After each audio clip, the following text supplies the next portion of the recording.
بسم اللہ الرحمن الرحیم۔ رسول اکرم صلی اللہ علیہ وآلہ وسلم نے ارشاد فرمایا کہ بے شک دوزخ میں بڑی لمبی گردنوں والے اونٹ کے برابر سانپ ہیں،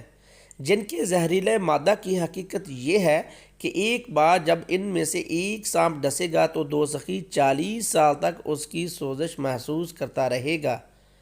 پھر فرمایا، اور بے شک دوزخ میں پالان سے لدے ہوئے خچروں کی طرح بچھو ہیں،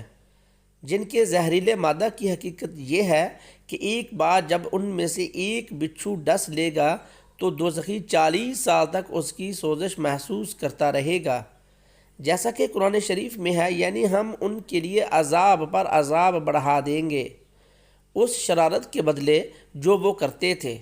حضرت ابن مسعود رضی اللہ تعالی عنہ نے اس آیت کی تفسیر میں فرمایا کہ آگ کے عام عذاب کے علاوہ ان کے لیے یہ عذاب بڑھا دیا جاوے گا کہ ان پر بچھو مسلط کیے جائیں گے، جن کے بڑے بڑے دانت لمبی لمبی کھجوروں کے برابر ہوں گے۔ دوزخیوں کو کھولتے ہوئے چشمے کا پانی ملے گا، اور سوائے جھاڑ کانٹوں والے کھانے کے ان کے لیے کچھ کھانا نہ ہوگا جو نہ طاقت دے گا نہ بھوک دور کرے گا۔ صاحب مرکات لکھتے ہیں کہ زرعی حجاز میں ایک کانٹے دار درخت کا نام ہے، جس کی خباثت کی وجہ سے جانور بھی پاس نہیں پھٹکتے،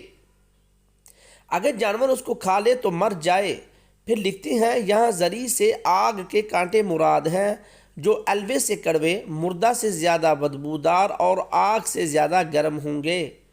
اور جن کو بہت زیادہ کھانے کے بعد بھی بھوک دور نہ ہوگی۔